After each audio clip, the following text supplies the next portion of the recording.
tambahkan ilmu. Kerana ilmu ini sifatnya dia akan membuang kejahilan yang ada dalam diri manusia. Jahil merupakan suatu penyakit dalam diri manusia yang memerlukan kepada ubat. Manusia memang tak boleh lari daripada penyakit jahil, kerana manusia itu sentiasa akan berada dalam keadaan tidak tahu. Tidak tahu itulah jahil. Jadi nak mengubati penyakit jahil yang ada dalam diri manusia ini memerlukan kepada ilmu.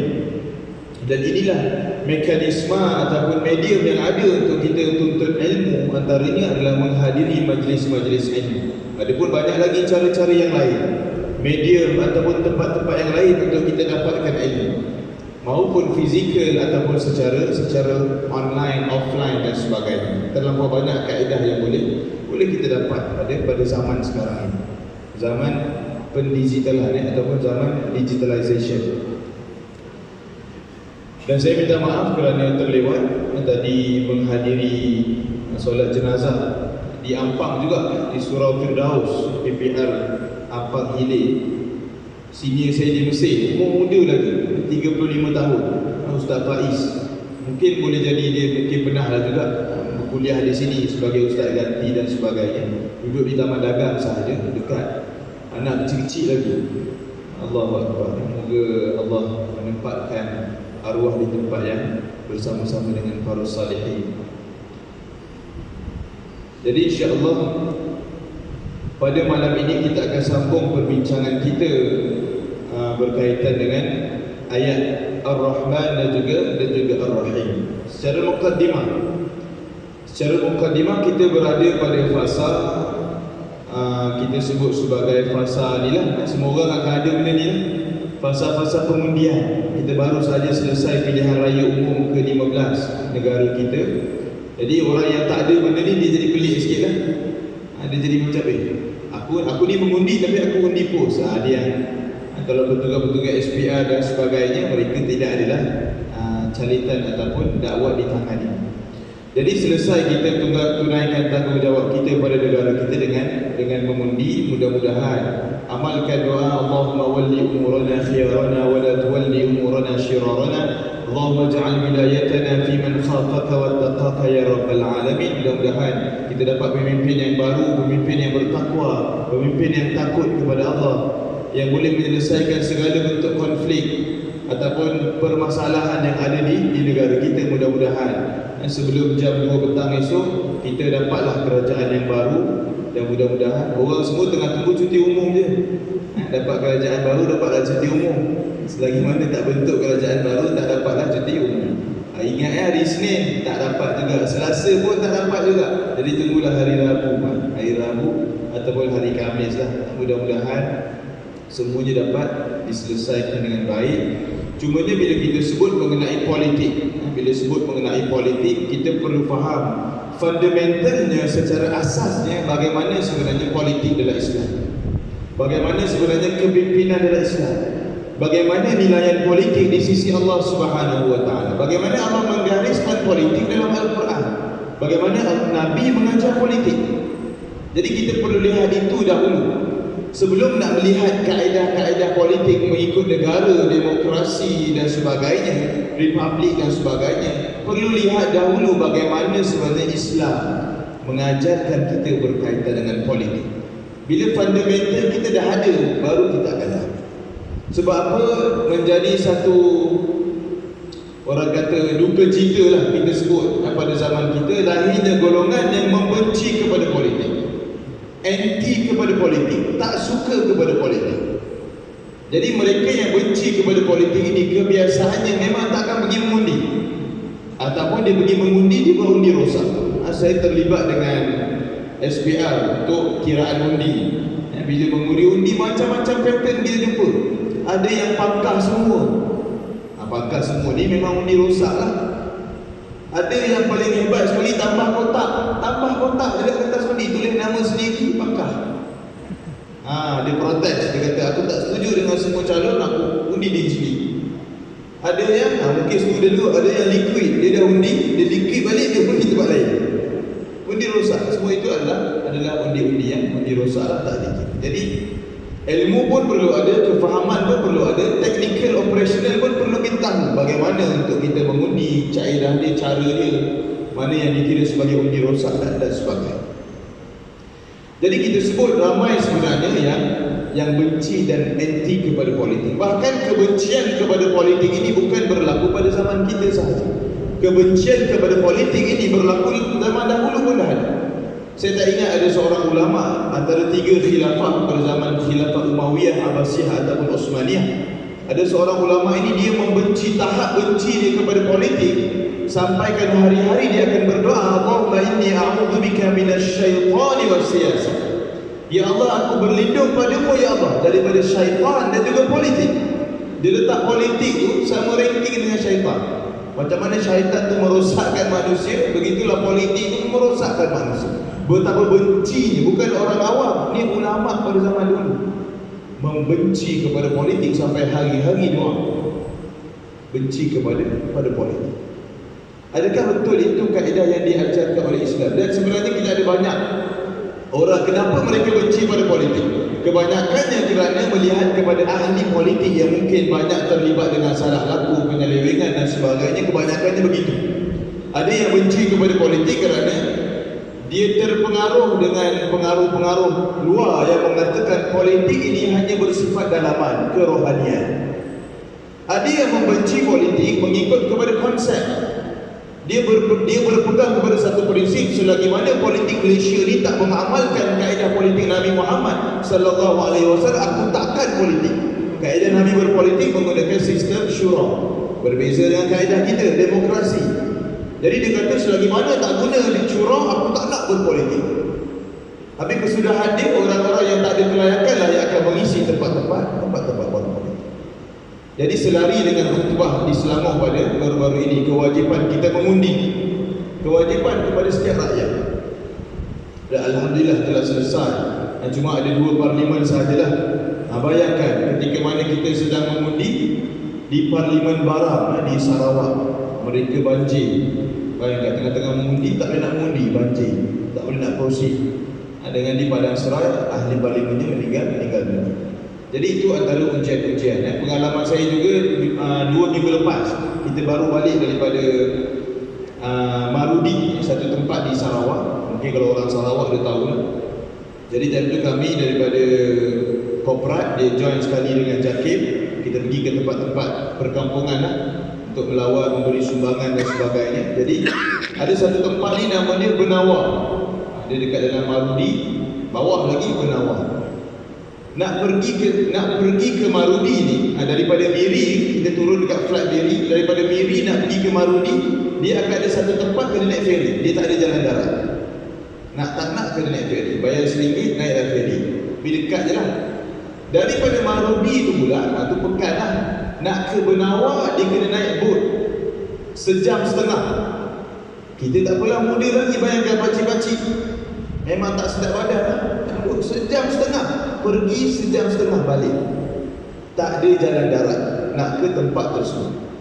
Bila sampai kat tempat tersebut, dengan line tak ada, dengan tempat berjalan kaki dah dinaiki air. Mereka ni banjir bukan ikut musim hujan, tapi banjir mereka ikut derasnya air sungai mereka. Sungai pun dah sebesar laut dah sebenarnya.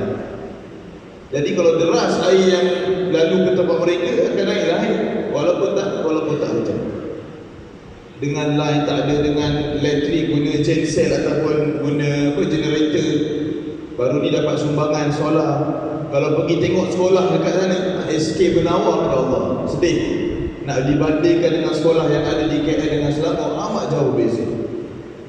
Jadi itu situasi yang berada di perkampungan. Dan kita pergi ke perkampungan yang hujung, tetapi perkampungan Islam yang terakhir adalah di kampung-kampung yang hujung.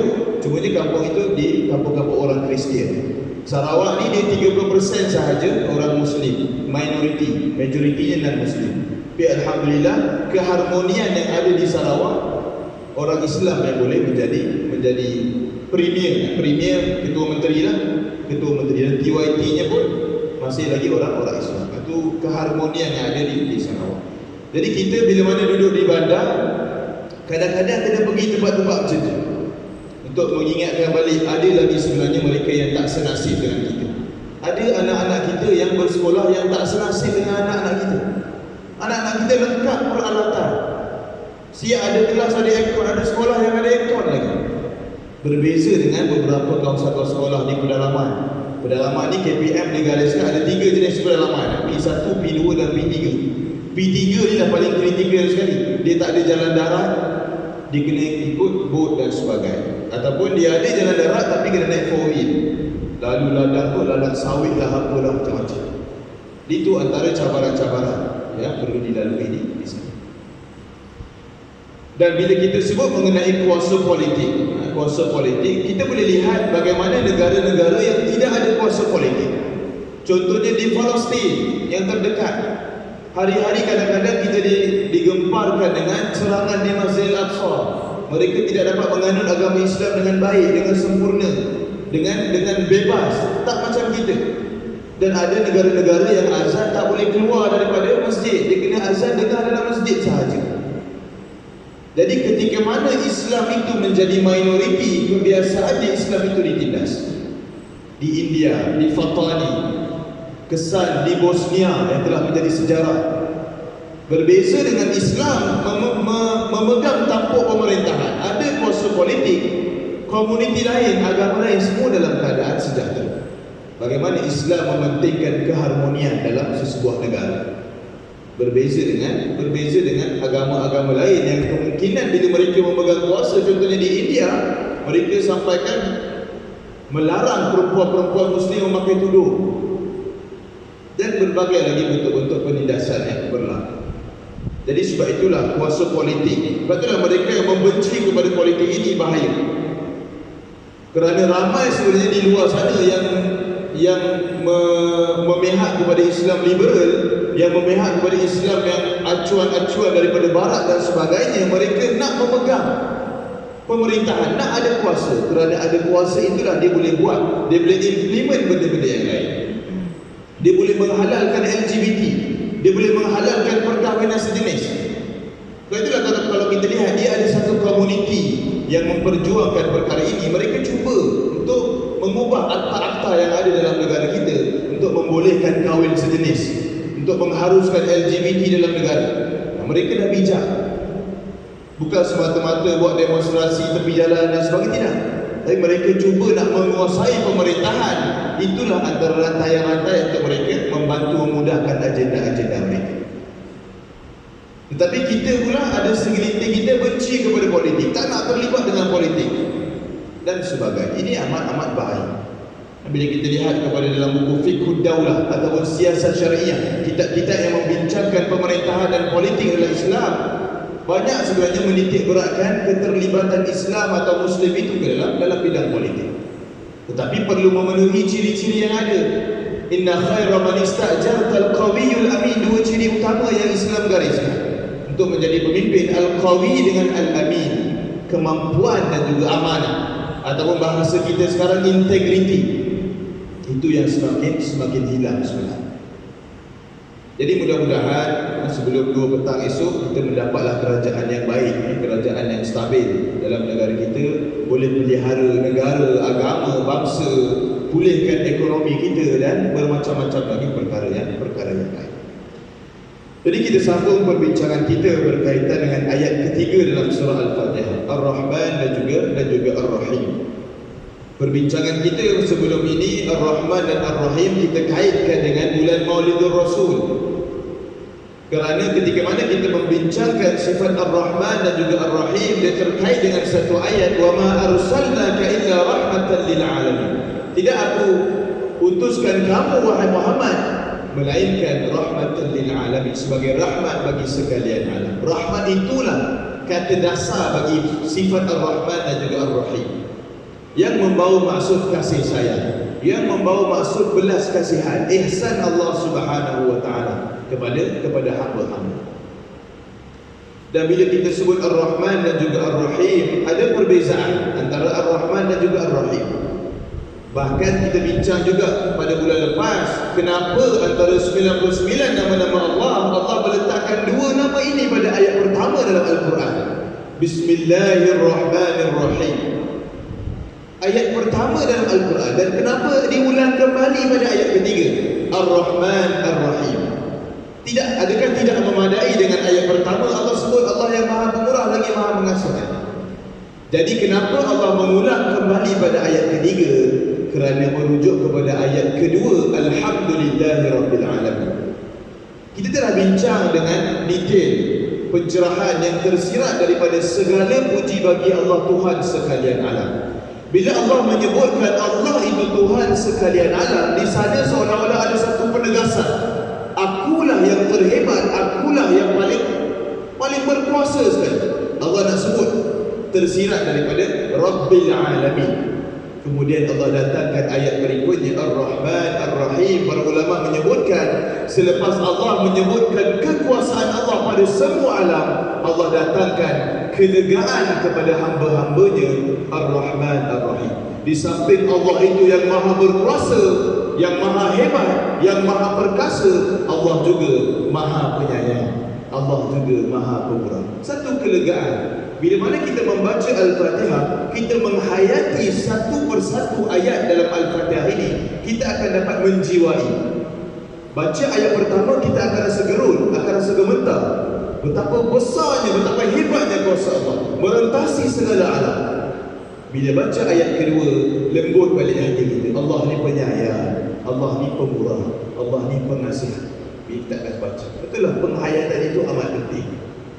Penjiwaan itu amat penting bila kita baca satu persatu dalam ayat-ayat dalam Al-Quran, khususnya berkaitan dengan Al-Fatihah. Dan perbezaan utama Ar-Rahman dan juga Ar-Rahim bincang sebelum ini, Ar-Rahman adalah kasih sayang Allah yang meliputi semua makhluk, beriman dan juga bukan beriman. Itu yang Allah sebut pemurah. Asalnya Ar-Rahman dengan Ar-Rahim dua-dua membawa maksud penyayang. Sebab dua-dua perkataan yang sama.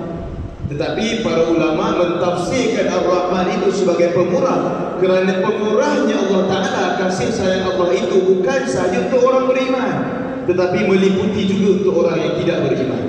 Orang kafir, orang yang bukan Islam boleh makan macam biasa, macam kita makan, boleh menghirup oksigen udara macam kita, boleh bekerja macam kita, boleh melakukan kegiatan harian macam orang beriman, macam orang Islam. Itulah pemurahnya Allah Ta'ala. Walaupun dia tidak menganut agama Islam, tetapi dia boleh hidup seperti mana orang Islam yang lain.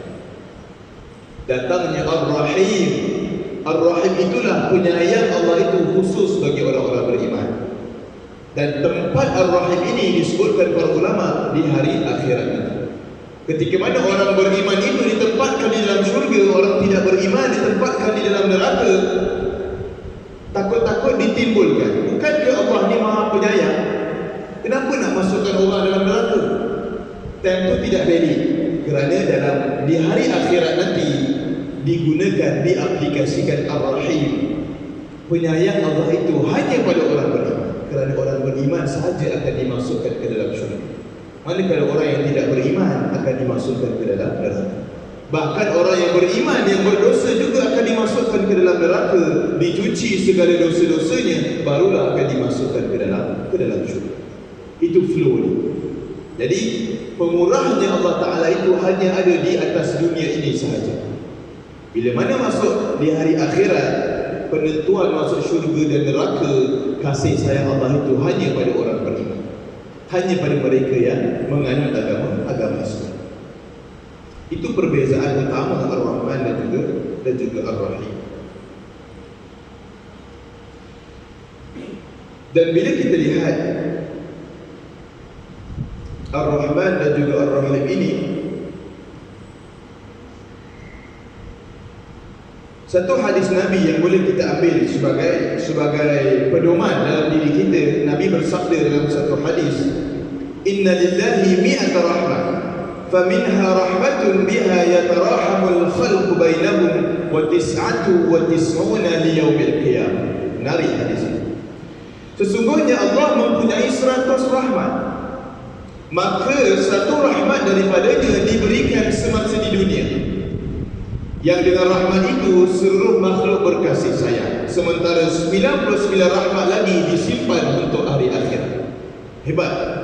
Maksudnya kerahmatan yang kita rasa ini di dunia ini baru 1% sahaja daripada rahmat Allah. Ada lagi 99 lagi. Rahmat Allah itu khusus di hari kiamat, di hari akhirat, khusus bagi orang beriman. Dunia ini pun kita rasa macam-macam dah Allah bagi rezeki. Nikmat ini, nikmat itu, mungkin diselami dengan beberapa ujian dan sebagainya. Bayangkan 99 rahmat lagi Allah simpan untuk kita di hari kiamat. Allah simpan untuk kita di hari akhir. Itu yang sepatutnya dikejar. Sebab itulah hidup orang mukmin itu di dunia ini dia ibarat penjara, tetapi di akhir nanti dia ibarat syurga. Di dunia ini bermacam-macam restriction kita ada. Tak boleh buat ini, tak boleh makan itu, tak boleh ini. Macam-macam benda yang dihalang untuk kita buat.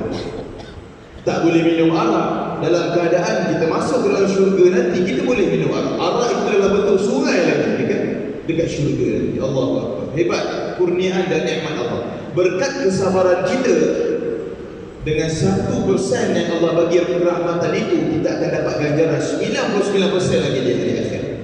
Kesabaran kita di dunia. Ketika mana kita membaca Ar-Rahman dan juga Ar-Rahim, inilah penghayatan yang perlu kita ada. Bila baca Ar-Rahman, Ar-Rahim, kita perlu bayangkan mengejar 99 lagi rahmat Allah di hari akhir. Itu penjiwaan yang perlu ada ketika mana kita membaca ayat-ayat Al-Quran, khusus di dalam surah Al-Fatihah. Dan kita pergi kepada kelebihan Ar-Rahman dan juga Ar-Rahim. Antara kelebihannya disebut dalam satu hadis Abu Hurairah radhiyallahu anhu bahawa Rasulullah sallallahu alaihi wasallam bersabda, "Lau ya'lamu al-mu'min ma 'inda Allah min al-'uqubati ma qami'a bi jannati ahad, walau ya'lamu al-kafir ma 'inda Allah min ar-rahmah ma qanata min jannatihi ahad."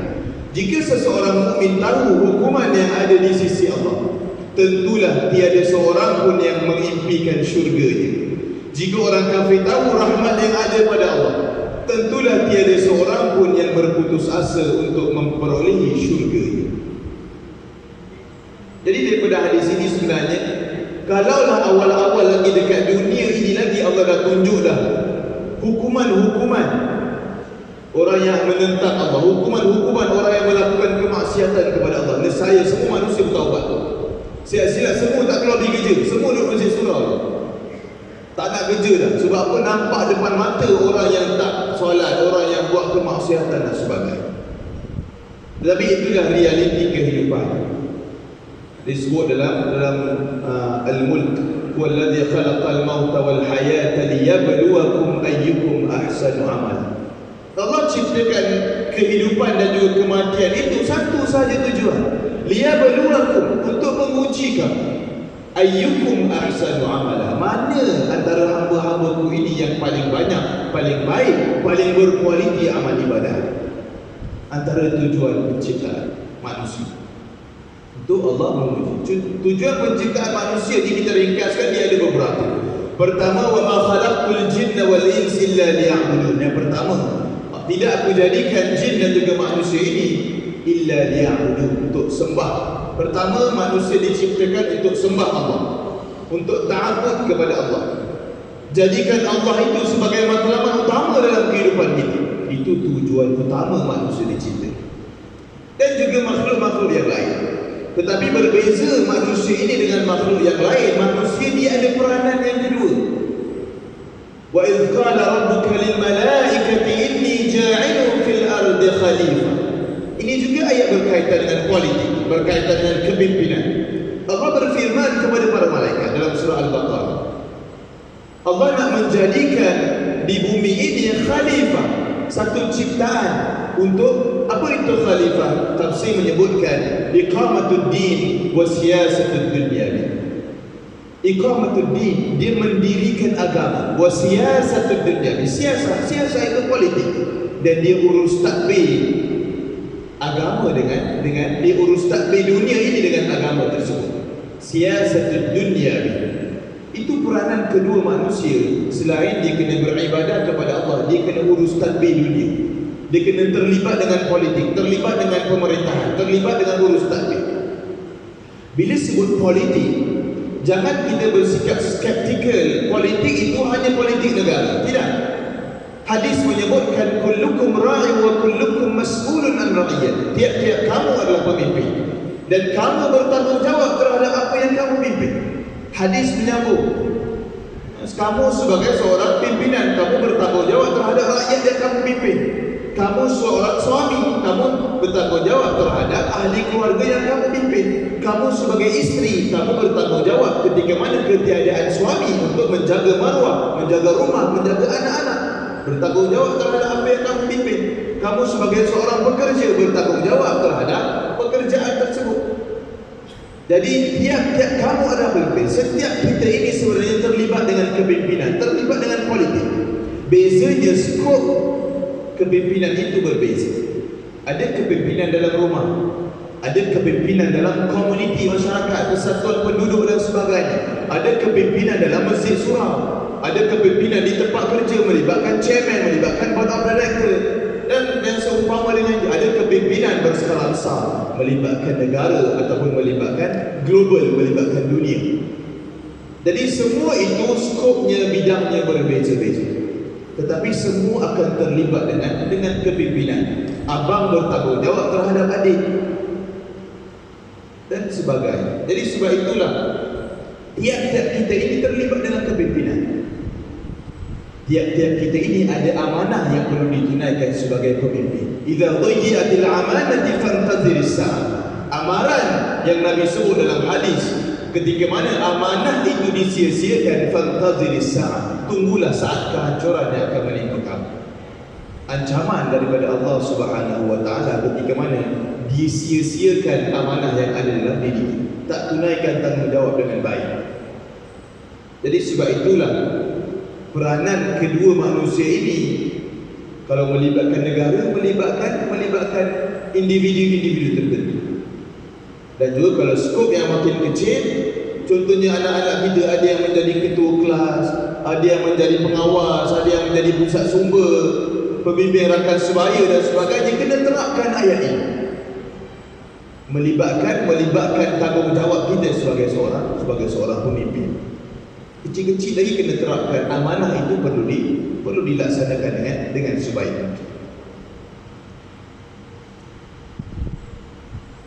Dan antara pengajaran yang boleh kita ambil beberapa minit, antara pengajaran penghujung daripada sifat Ar-Rahman Ar-Rahim ini yang mana kita telah kupaskan sebelum ini dan juga pada hari ini, antara pengajarannya adalah seorang Muslim apabila mengetahui bahawa Allah itu Maha Penyayang terhadap seluruh makhluk, baik orang Islam atau kafir, maka dia tidak berasa ragu sedikit pun bahawa Allah itu pengasih dan penyayang terhadap segala hamba-Nya. Ini sebagai kita sebagai orang Islam, Allah tu dekat orang yang bukan Islam pun Allah bersifat penyayang, apatah lagi pada orang Islam. Lagilah Allah sayang.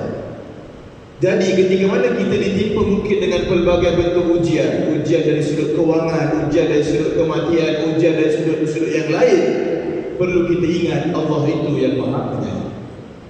Boleh jadi ujian itu sebenarnya bentuk sayang Allah untuk ubah diri kita menjadi orang yang lebih baik, menjadi muslimah yang lebih berkualiti. Itu antara pengajaran.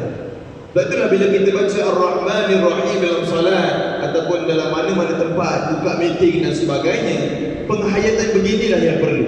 Keyakinan kita kepada Allah bahawa Allah itu bersifat penyayang, walaupun pada waktu itu kita ditimpa ujian dan juga musibah. Perlu kita ingat tentang perkara tersebut. Kedua sifat tersebut, Ar-Rahman dan juga Ar-Rahim, apabila difahami oleh seorang Muslim, akan menjadikannya lebih bertekad dan berazam untuk terus berdakwah kepada golongan yang degil dan bersabar terhadap gangguan mereka. Tiada siapa yang lebih bersabar terhadap kesakitan yang datang daripada Allah.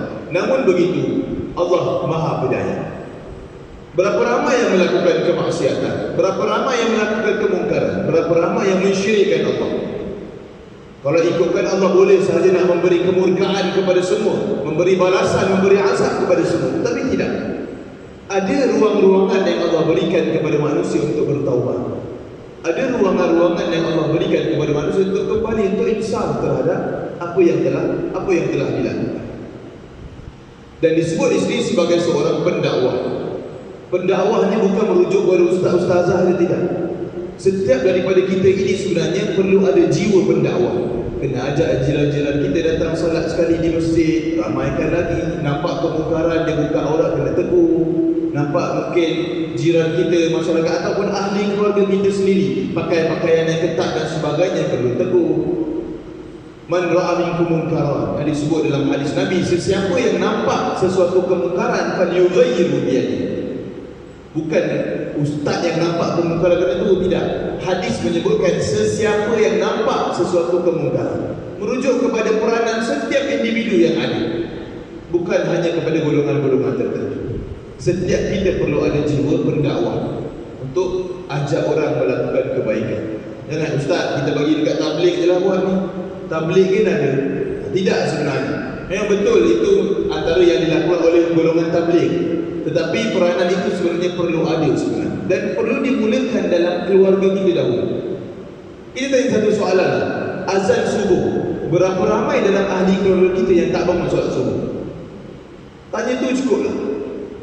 Isteri kita solat, suami kita solat, anak-anak kita solat, mak ayah kita solat, adik-beradik kita solat. Dalam rumah pun tak settle lagi sebenarnya. Itu baru kita sebut tentang solat subuh, belum lagi tentang perkara-perkara yang lain. Jadi mulakan dakwah ini dalam keluarga kita, melibatkan benda yang fardu, barulah disusuli dengan perkara-perkara yang lain. Dan yang seterusnya, seorang muslim juga mengetahui bahawa orang-orang yang berkasih sayang sesama makhluk, dia pasti akan dikasihi oleh Allah Subhanahu wa taala. Ini merujuk pada satu hadis, man la yarham la yurham. Sesiapa yang tidak menyayangi orang yang lain, bukan orang sahaja, melibatkan hidupan yang lain, Allah tidak akan mengasihi. Maksudnya apa? Dia kena kasih sayang dengan orang, cakap dengan cakap yang baik, jaga adab kita sebagai jiran, sebagai masyarakat, dengan binatang, dengan tumbuh-tumbuhan kena jaga, tidak boleh menyeksa sebarangan. Banyak hadis-hadis yang menceritakan masuk ke dalam neraka disebabkan menyeksa binatang. Perlu kita ingat, mana-mana hidupan yang lain perlu adanya sifat rahmat, dan muslim dan sebagainya perlu ada sifat rahmat. Itulah cerminan yang mencerminkan Islam. Barulah ada tarikan kepada orang-orang bukan Islam, nak melihat, nak masuk ke dalam Islam, nak kenal dengan Islam. Kalau awal-awal lagi dah nada berbuang hajar, cakap pun benda kesal dan sebagainya, macam mana orang nak tertarik dengan Islam? Sebab itulah kepribadian akhlak seorang muslim itu menjadi cerminan kepada Islam. Dan muslim tak lihat Islam semata-mata, dia akan tengok orang Islam itu sendiri. Dan yang terakhir, dan yang terakhir adalah seorang muslim juga faham dia wajib menyayangi sesama makhluk termasuk haiwan, dan Allah akan membalas kasih sayang terhadap semua makhluk yang pahalanya tidak diberi kepada kebanyakan ibadah yang lain. Dan kesimpulan dia bila sebut Ar-Rahman Ar-Rahim, dia melibatkan semua jenis kasih sayang. Kasih sayang Allah kepada hamba, kasih sayang hamba kepada Allah, kasih sayang hamba sama hamba, dan juga hamba dengan hidupan yang lain. Jagalah kualiti kasih sayang kita. Mudah-mudahan kita sentiasa disayangi oleh Allah Subhanahu wa taala. Amalkan konsep sayang ini dalam kehidupan kita. Wallahu a'lam. Aqulu qawli hadza wa astaghfirullahal azim li wa lakum. Apa yang baik itu datang daripada Allah, apa yang lemah yang kurang itu disandarkan kepada diri saya sendiri. Mudah-mudahan ada manfaat, ada kelebihan. Kalau tahu biasa lepas pengundian ni, kau parti ni, kau parti tu, aku tak nak tegur nak kau musuh pun jangan. Tidak. Dan amalkan konsep kasih sayang merentasi partisan, merentasi segalanya. Kasih sayang kita ini kerana Allah Subhanahu wa taala. Wallahu a'lam. Assalamualaikum warahmatullahi wabarakatuh.